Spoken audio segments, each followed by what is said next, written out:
Halo, balik lagi dengan gue di sini Tigar Irsyad. Kali ini hari Kamis dan sekarang seperti biasa gue akan membawakan konten fantasi Premier League. Let's go.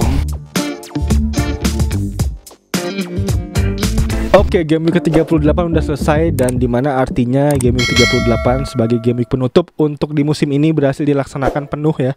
Dan artinya musim ini benar-benar mencatatkan sejarah yang cukup penting ya, karena benar-benar ini musim yang cukup, bisa gue bilang cukup aneh karena banyak rekor yang terjadi di musim ini ya. Di antaranya ada Manchester United untuk pertama kalinya melaksanakan triple game week, dan juga di musim ini juga terjadi lagi untuk pertama kalinya kiper berhasil mencetak gol melalui sundulan. Itu pertama kalinya sepanjang sejarah Premier League. Dan juga ini untuk pertama kalinya lagi setelah musim 93 dan 94, trofi sepatu emas dan trofi top assist nih dikawinkan bareng oleh satu nama, yaitu Harry Kane ya. Dan itu benar-benar tongkak sejarah lagi terbentuk di musim ini. Dan juga banyak lagi sejarah-sejarah yang cukup memilukan ya, karena banyaknya postpone terjadi, banyaknya pemain-pemain yang tiba-tiba nggak bisa main karena terkena virus COVID-19, dan tentunya masih banyak lagi kejadian-kejadian yang di luar dugaan tapi cukup mengagetkan, dan itu benar-benar menjadi handicap dan juga menjadi tantangan tersendiri ya untuk para player FPL ya untuk di musim ini ya. Dan juga mungkin untuk teman-teman yang punya momen-momen bersejarah mungkin bisa tulis di kolom komentar. Gue pengen denger untuk momen-momen bersejarah untuk teman-teman semua di musim ini, kira-kira apa aja, bisa tulis di kolom komentar di bawah. Dan juga untuk itu langsung aja kali ini kayaknya gue akan membawakan segmen-segmen yang dimana segmen spesial, tentunya dimana segmen penutup juga sekaligus untuk mengakhiri berhasilnya diselenggarakannya Premier League di musim ini gitu. Dan untuk itu segmen-segmen yang bisa gue bawakan untuk kali ini diantaranya ada tim review dan juga tim recap untuk satu musim penuh, dan ada pengumuman hadiah tentunya untuk Liga Go FC di musim ini, dan juga ada tim potensial player untuk di musim depan. Itu nanti kita akan bahas untuk nama-nama dari pemain-pemain yang bermain di EFL Championship yang akan masuk ke Liga Inggris di musim depan. Ini tentunya bisa jadi untuk nama-nama ini bisa menjadi nama yang cukup oke untuk bisa menjadi pemain diferensial tentunya untuk di musim depan. Jadi langsung aja untuk segmen-segmen yang bisa gue bawakan di video kali ini. Tapi sebelum itu gue mau ngasih tahu teman-teman semua bahwa kemarin gue nemuin sebuah game fantasi yang keren banget yang bernama MPL Fantasi, yang dimana teman-teman bisa download langsung game ini di id.mpl.live/fantasi. Sama seperti game fantasi lainnya, di sini teman-teman ditantang untuk buktiin skill analisa dan strategi susun tim sepak bola sama kayak Football Manager ya, tapi ini tentunya lebih seru. Dan ada 3 alasan kenapa game ini lebih seru dan lebih oke. Karena pertama, teman-teman di sini bisa bermain game fantasi dari berbagai liga di dunia ya, dari Liga Inggris, Liga Italia, Liga Spanyol, Liga Champion, dan bahkan besok ada Piala Eropa juga bisa teman-teman mainin di MPL Fantasi ini. Dan yang kedua, tentunya teman-teman hadiah di MPL Fantasi ini bisa langsung diterima setelah selesai pertandingan ya. Jadi nggak usah menunggu untuk satu musim, jadi bisa langsung diambil. Dan kerennya lagi, pastinya membuat nonton bola ini lebih seru ya, karena nggak cuma nonton aja tapi juga berasa ikut main dan ngumpulin poin terus di aplikasi MPL ini tentunya. Dan hadiah MPL Fantasi ini berupa berlian kemenangan ya, yang dimana berlian kemenangan ini bisa ditarik jadi saldo GoPay dan juga link aja. Jadi satu berlian kemenangan MPL ini tuh seharga senilai Rp200 saldo GoPay dan link aja. Jadi keren banget kan, dan juga jadi bisa kita langsung pakai itu hadiahnya buat bayar listrik, buat beli pulsa, buat pulsa data, makanan, dan masih banyak lagi tentunya untuk bisa teman-teman gunakan. Dan juga di minggu ini ada pertandingan antara Man City melawan Chelsea di final Liga Champions, yang dimana tentunya bisa teman-teman mainin langsung di MPL Fantasi yang teman-teman wajib untuk ikuti tentunya. Dan langsung aja untuk kita main bareng, dimana teman-teman langsung download aja di id.mpl.live/fantasi. Oke, langsung aja ke segmen selanjutnya, dimana segmen yang pertama ini ada tim review game week ke-38 ini, dimana kayak singkat aja karena nanti gue juga akan membawakan segmen tim recap untuk satu musim penuh. Jadi untuk itu langsung aja gue nyalain screen recordernya seperti biasa.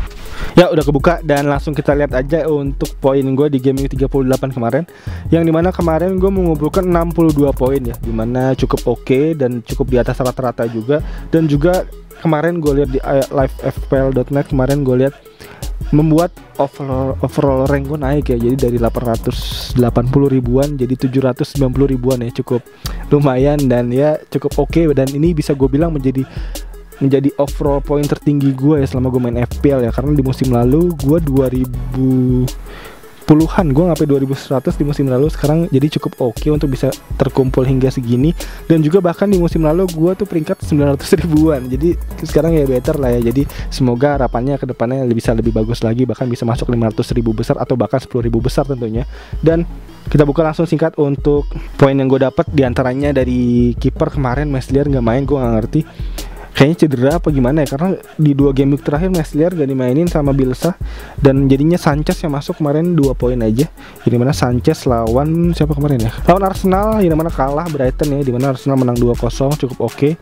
Cuma memang sayangnya si Arsenal ini tetap berada di peringkat ke 9 atau 8 kemarin terakhir. Jadi tetap gak bisa masuk ke zona Eropa apapun ya. Bahkan gak bisa masuk ke zona Eropa yang paling akhir tuh, apa tuh, konfederasi ya, di peringkat kasta ketiga. Dan back kali ini gue ada Stones 6 poin, Dallas Sweden Captain, cuma sayangnya tetap 4 poin aja karena memang 2 poin dia nggak berkontribusi terhadap gol dan assist, dan bahkan juga kebobolan 1 gol ya. 3-1 menang, cuma memang jadinya gagal clean sheet. Dan selanjutnya ada Koval, dimana Koval 10 poin, cukup mantap kemarin, dia assist dan juga clean sheet ya, dan juga bonus poin ya, jadi totalnya 10 poin, mantap Koval. Dan Holding 7 poin juga, dimana Holding sebenarnya nggak main kemarin ya, karena di bench gue nih pada nggak main semua nih. Untungnya pas banget bench gue yang main naik ke atas dan juga mendongkrak untuk poin gue kemarin. Dan Holding 7 poin, lalu ada Rafinha 5 poin, Willock cukup mantap, pemain gue transfer in dari gue keluarin Torres kemarin juga cukup oke, 8 poin, 1 gol. Dan Rafinha 5 gol, Rafinha 5 poin, dan Mo Salah 6 poin. Dimana Mo Salah kapten sejuta umat kemarin gagal meraih poin penuh ya. Yang dimana kemarin banyak banget peluangnya Salah sebenarnya, cuma memang lagi-lagi kurang mujur, kurang luck. Dan Salah harus puas dengan 6 poin bermain dan poin clean sheet, dan kayaknya poin bonus nih pasti nih. Oh, poin assist terhadap Mane ya. Dan di lini depan ada Watkins, ada Kane, dan Calvert-Lewin. Dimana Kane cukup oke dengan 1 golnya, membawa Kane berhasil memuncaki daftar Golden Boot dan akhirnya mendapatkan Golden Boot tentunya, dan juga menjadi daftar assist terbanyak di musim ini. Jadi tadi seperti gue bilang di awal bahwa si Kane ini berhasil memecahkan rekornya Andy Cole ya, di tahun 93 dan 94. Pada saat itu dimana dia berhasil mengawinkan assist dan gol. Kali ini Kane berhasil mengulanginya setelah berapa tahun tuh? Setelah 26 tahun ya, seumuran gue ya. Setelah 26 tahun berhasil dipecahkan oleh Kane pada musim ini. Dan ada Calvert-Lewin 2 poin, sayangnya gagal mencetak poin terhadap Man City juga sih, kalah 5-0 ya kemarin kalau nggak salah ya. Dan Watkins 2 poin aja. Dan untuk pemain pengganti gue nggak ada yang main, 0 semua. Dan berikut untuk tim review singkat yang bisa gue bawakan tentunya untuk di game week ke-38 ini. Dan selanjutnya tim recap, segmen selanjutnya untuk bisa gue bawakan. Let's go. Oke, tim recap kali ini dimana langsung aja, dimana kemarin gue udah menggunakan tim recapnya dari livefpl.net ya. Jadi teman-teman kalau mau tim recap di livefpl.net bisa langsung aja ke link yang akan gue taruh mungkin di caption ya, dimana di situ nanti teman-teman harus masukin kode profil teman-teman semua ya, kode profil akun FPL teman-teman semua, dan nanti akan di recap 1 hari setelah teman-teman masukin kode tersebut gitu. Dan tentunya nanti langsung aja gue akan liatin untuk recapnya apa aja. Jadi mana sebenarnya gue bisa bilang cukup lengkap dan cukup oke ya. Jadi teman-teman bisa ngelihat di mana kira-kira poin penting di game week berapa teman-teman berhasil mengumpulkan poin penting, di mana poin tertinggi, poin terendah bisa dilihat di situ semua. Jadi langsung aja akan gue kasih lihat untuk tim recap kali ini. Jadi langsung aja kita nyalain screen recordernya seperti biasa. Yang dimana hasil dari recapnya ini nanti akan dikirim sama si livefpl.net berupa file Excel. Jadi nanti tinggal di download aja file Excelnya dan bisa teman-teman lihat. Dan tadi udah gue download untuk file Excelnya di sini ya. Nah, yang dimana di sini berupa Excel, bisa teman-teman lihat untuk game week pertama sampai ketiga gue cukup hijau ya, dimana di sini ada warnanya. Di hijau ini artinya overall rank gue naik, dan kalau warna merah nih artinya overall rank gue turun. Dan di sini bisa kita lihat untuk hijau dan merahnya seimbang untuk tim gue di musim ini. Dan menariknya poin tertinggi juga bisa dilihat di sini ya, dimana di kolom B di sini bisa dilihat bahwa poin tertinggi gue ada 108 di game week kedua. Dan di game week kedua ini nanti kita bisa lihat lagi untuk di bawah nih, kita lihat ada per game week. Nah, di game week kedua ini pemain-pemain yang gue gunakan bisa dilihat siapa aja di situ. Game week kedua di situ ternyata gue inget lagi, di situ ternyata ada Son, di mana Son mengumpulkan 4 poin ya. Di situ benar-benar menjadi pemain dengan damage yang cukup oke dari gue ya untuk para player lain ya, karena pada saat itu Son tuh untuk kepemilikannya nggak cukup banyak, jadi cukup oke bisa gue gunakan, dimana Son berhasil mencetak 4 gol dengan 24 poin, keren banget. Dan selanjutnya ada Pereira juga yang berhasil mencetak 1 gol, Rodriguez 1 gol 1 assist waktu itu gue inget banget. Dan juga ada Bamford yang 2 gol, dan juga ada Calvert-Lewin yang hat-trick. Jadi tuh gue pada saat itu memiliki 2 pemain yang hat-trick, enggak, 1 pemain yang quad-trick dan 1 pemain yang hat-trick, dan Bamford 2 gol. Itu benar-benar cukup keren banget. Dan juga bahkan di overall point pada saat itu, di average point pada saat itu di top 10K itu cuman 50 poin. Jadi benar-benar membuat tim gue melesat to the moon ya pada saat itu ya. Dan bisa berada di, kita lihat lagi OR gue pada saat itu tuh sampai 47.700, top 50.000 pada saat itu, terbaiknya gue waktu itu tuh, dimana keren banget. Dan untuk game week ranknya bahkan gue ada di angka 55 ribuan, mantap jiwa. Dan juga di atasnya bisa dilihat nih untuk summary-nya ya, dimana di kolom nomor 2 ini Tegar Irsyad, manajernya timnya Rainbow FC, poinnya 2218, dan OR-nya berakhir di 7.929, di 792.918, dan transfernya gue melakukan 42 transfer, dan hitsnya minus 32 ya di total kemarin ya, dan green arrow-nya 17 kali, jadi panah hijau 17 kali, dan captain point gue ada 451. Dan untuk teman-teman mungkin untuk bisa di-share lagi captain point teman-teman semua, bisa ditulis di kolom komentar. Gue sangat berterima kasih untuk teman-teman yang mau ngasih share untuk poin-poin teman-teman semua, karena cukup seru ya bisa ngelihat poin teman-teman semua ya, karena menjadi lecutan semangat lagi untuk di musim depan tentunya, untuk bisa menjadi lebih baik ya di poin FPL-nya ya. Dan untuk itu langsung kita lihat lagi di most captain yang gue pilih untuk di musim ini. Ada di Muhammad Salah, 8 kali gue jadiin kapten dia, dan poin terbanyak gue di musim ini dari Son 188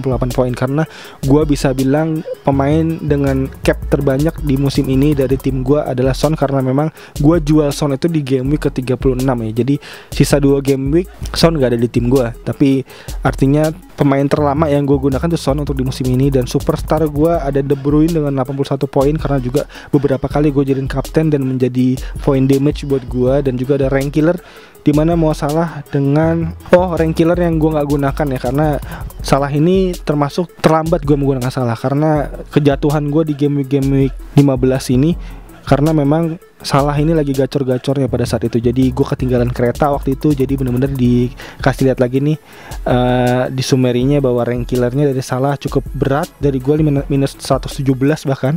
Jadi turun jauh jadinya. Dan mau started gue Son 30 match gue starting line up ya. Jadi sisanya gue taruh bench kalau nggak salah waktu itu. Dan most bench ada Dun ya. Dun tuh sampai game week 14 ya. Untuk weekly wildcard pertama tuh gue gunakan masih ada Dun, karena memang juga pemain ujung ya, ibaratnya pemain pengganti paling ujung, jadi nggak pernah main juga gitu. Dan poin bench gue 171, cukup banyak ya untuk poin bench gue kali ini. Dan berikut untuk recap yang bisa gue sebutkan. Dan untuk poin tertinggi gue di game week kedua, dan poin terendah gue ada di game week ke-42, di game week ke-37. Jadi di 2 game week terakhir tuh menjadi game week terburuk gue ya. Gue gak ngerti kenapa, padahal tuh salah satu tim yang cukup oke ya, dan gak terlalu diferensial juga sebenarnya untuk di game week 37 kalau bisa gue inget ya. Karena nih bisa gue lihat lagi nih game week 37, kiper Sanchez emang gak main sih, Sanchez sama Meslier ya, jadi 0. Dyer, Dallas, Koval, Greenwood, Rafinha, Torres, Salah, Fernandes, Kane, Calvert-Lewin. Jadi sebenarnya nggak terlalu diferensial, cuma memang lagi nggak luck aja, lagi nggak hoki pada saat itu. Jadinya gue hanya 27 poin, dan benar-benar langsung terjelembab ya, dari 600 ribuan langsung ke 800 ribuan ya. Padahal gue berharap banget tuh di game ke-27 di game ke-37 gue bisa punya asa untuk bisa masuk 500 ribu besar gitu, karena poin gue jadi terpaut dikit dari 500 ribu besar. Jadi cuma sayangnya di 27 ini benar-benar jadi batu sandungan buat gue bisa masuk 500 ribu besar. Jadi gue harus berlapang dada tentunya untuk di game 37 kemarin.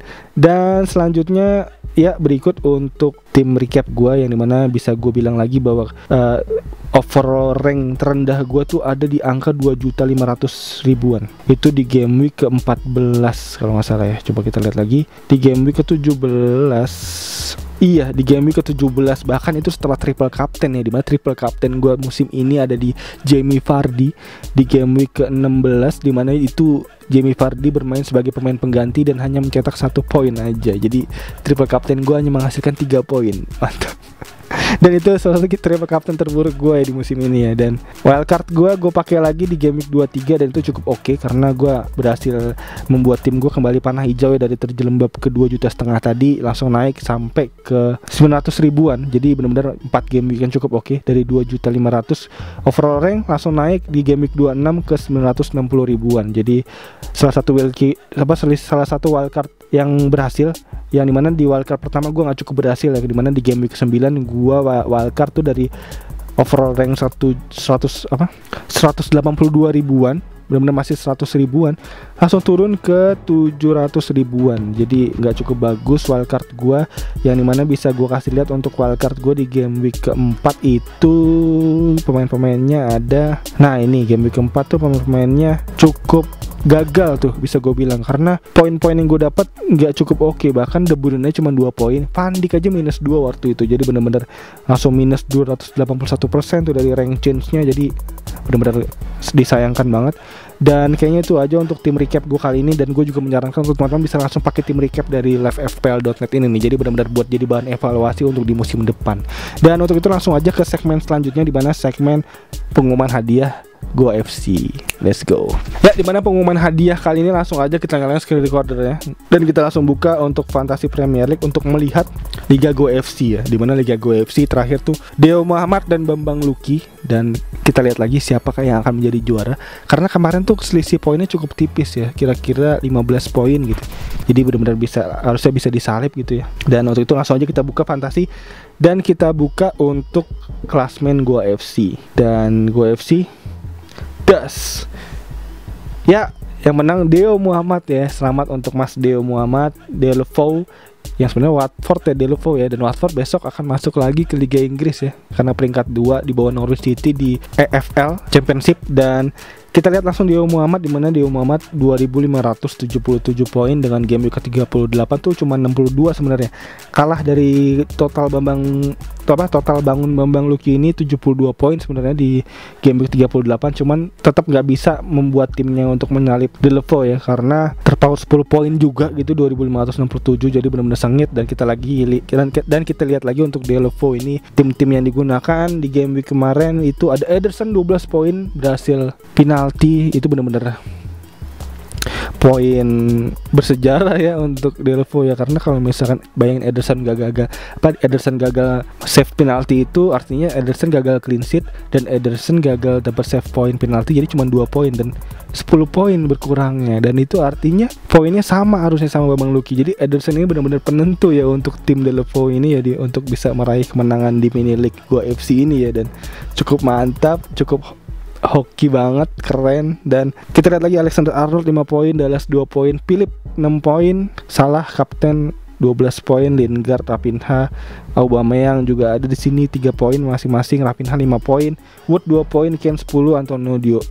Dan benchnya hanya Guaita yang main dan sisanya pada nggak main. Dan ini benar-benar Ederson 12 poin, mantap jiwa. Dan kita lihat total bangun kemarin timnya siapa aja ya. Apakah kipernya sama Ederson juga? Kalau emang sama berarti nggak ngaruh ya. Oh, nggak ada Ederson. Jadi benar-benar Ederson itu penentu kemenangan untuk Delefou tuh, kan bisa gue sebut sih. Dimana cukup keren banget. Dan kayaknya itu aja untuk pengumuman hadiah kali ini. Selamat untuk Bapak Deo Muhammad ya. Dan untuk klaim hadiah bisa langsung di DM aja di Twitter atau di Instagram tentunya. Dan untuk itu sampai bertemu di Go FC musim depan tentunya untuk teman-teman semua.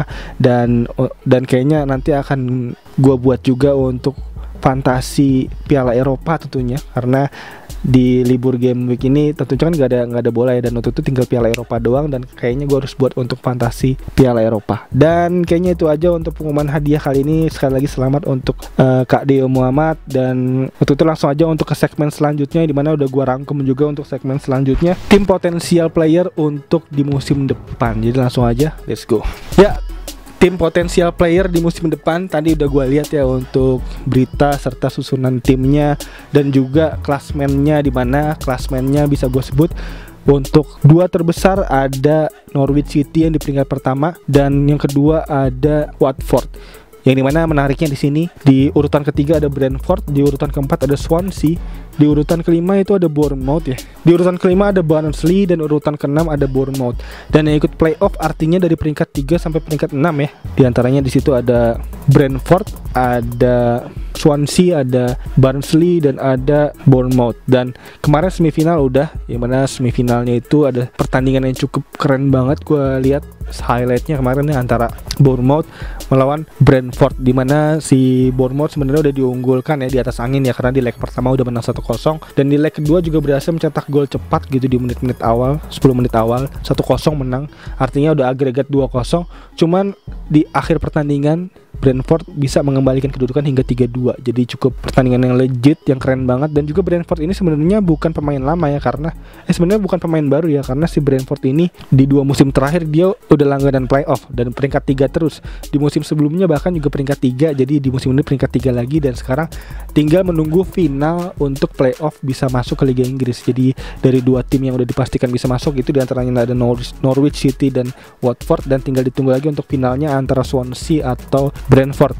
Yang dimana sebenarnya gue megang Brentford ya, karena di Brentford ini nih menjadi tim dengan mencetak gol terbanyak di musim ini ya di Liga Championship ya. Dan untuk itu artinya si Brentford ini menjadi tim dengan penetrasi tekanan yang cukup keren banget sebenarnya. Dan juga bahkan yang menariknya lagi, Brentford ini punya nama satu pemain yang gua cukup amazed ya, dimana di sini ada namanya Ivan Toney. Dimana Ivan Toney ini berhasil mencetak hingga 32 gol dalam satu musim. Dan untuk data yang gue baca dari 20 tahun terakhir bahkan, ini merupakan torehan skor terbaik 20 tahun terakhir ya, bisa gue bilang ya, untuk di Liga Championship ya, 32 gol ya. Dan juga bahkan ada Pukki juga di situ dengan 26 gol, yang biasanya bisa mencetak top skor nggak bisa, karena ada si Toney ini yang berhasil mencetak 32 gol. Dan gue lihat lagi untuk permainan si Toney ini kemarin di YouTube, ini nih mirip-mirip sama Lukaku waktu masih umur 20-an di Everton, dan masih kurus dan masih lincah dan tinggi, besar, dan headingnya keren banget. Jadi bisa gue bilang setengah dari golnya dia di kemarin tuh adalah heading dan penetrasi dari samping sayap, dan itu keren banget dan bisa menjadi kuda hitam tentunya untuk di IPL musim depan kalau emang Brentford masuk ke Liga Inggris ya. Dan kita harap juga Brentford bisa masuk ke Liga Inggris ya, karena Brentford ini menjadi langganan, bisa menjadi pabrik untuk pemain-pemain depan. Jadi kayak kemarin ya, Ollie Watkins pemain Aston Villa itu dari Brentford, dan Ollie Watkins untuk di musim lalu dia juga mencetak top skor ya, hingga 20-an gol kalau nggak salah, gue lupa. Dan juga setelah itu ada nama kedua di sini, ada Timo Pukki, di mana Timo Pukki dengan 26 golnya juga bisa menjadi player yang patut dipertimbangkan untuk teman-teman semua bisa ikuti ya di game week pertama besok ya, karena Pukki ini dengan 26 golnya juga menjadi pemain dengan, bisa gue bilang, dengan visi gol yang cukup tinggi, yang bisa kita lihat juga ya untuk di Liga Inggris musim lalu juga Pukki cukup oke kan, bisa kita lihat. Cuma memang karena memang masalah si Norwich ini nih ada di segi pendanaan pada saat itu, jadi nggak bisa berbuat banyak di segi open window transfer, jadinya harus puas dengan torehan degradasi lagi di musim kemarin. Jadi untuk itu patut dipertimbangkan Pukki. Dan ada nama Buendia juga cukup oke dengan torehan hingga 20-an gol kalau nggak salah kemarin, jadi nggak terlalu jauh dengan Pukki. Dan ada Emmanuel Sarr pemain Watford, dimana pemain Watford ini sebenarnya bisa gue bilang tim dengan kolektivitas tinggi ya. Jadi untuk dari segi penyerangannya nggak cukup oke juga sebenarnya, karena gue nggak bisa ngeliat nama-nama pemain Watford nih untuk ada di daftar top skor. Jadi benar-benar merata artinya untuk gol-golnya si Watford ini, dan juga berarti artinya untuk pertahanan Watford cukup oke dan cukup keren, bisa masuk ke Liga Inggris musim ini. Dan untuk nama-nama yang bisa gue sebutin tadi diantaranya ada Pukki, Sarr, dan ada Ivan Toney. Untuk itu tentunya bisa menjadi pertimbangan yang cukup oke banget untuk bisa teman-teman gunakan nama-nama kuda hitam baru untuk di musim depan di Liga Inggris. Dan tentunya untuk player FPL juga harus disiapin lagi untuk timnya bisa mengarungi di game week pertama ini ya. Dan untuk itu karena memang cukup tricky di game week pertama, datanya belum ada, analisanya juga belum ada, jadi benar-benar kita tembak-tembak nama yang cukup oke itu bisa digunakan di game week pertama pada saat itu. Dan untuk itu kayaknya itu aja untuk informasi yang bisa gue sampaikan dari segmen-segmen yang ada, ini mana kayaknya cukup panjang untuk video kali ini ya. Dan untuk itu kayaknya sekali lagi terima kasih, thank you banget untuk teman-teman yang udah ngikutin konten FPL ini dari awal game week pertama, yang dimana gue sangat bersyukur tentunya untuk bisa konsisten hingga di game week terakhir. Dan tentunya semoga untuk di musim depan bisa kembali konsisten gue untuk bisa membuat konten-konten FPL FPL. Dan tentunya sekali lagi thank you banget. Dan untuk teman-teman mungkin yang punya saran, sekali lagi untuk bisa tulis sarannya, masukannya untuk gua di musim ini yang untuk bisa perbaikan lagi di musim depan. Dan kayaknya itu aja untuk konten FPL di musim ini. Sekali lagi thank you banget musim ini untuk teman-teman semua. Dan untuk teman-teman yang baru nonton video ini, bisa langsung klik tombol like, subscribe, dan loncengnya di bawah agar teman-teman gak ketinggalan video-video FPL lainnya dari channel ini. Dan kayaknya itu aja. Sekali lagi thank you banget udah nonton. As always seperti biasa gue Irsyad. Peace out.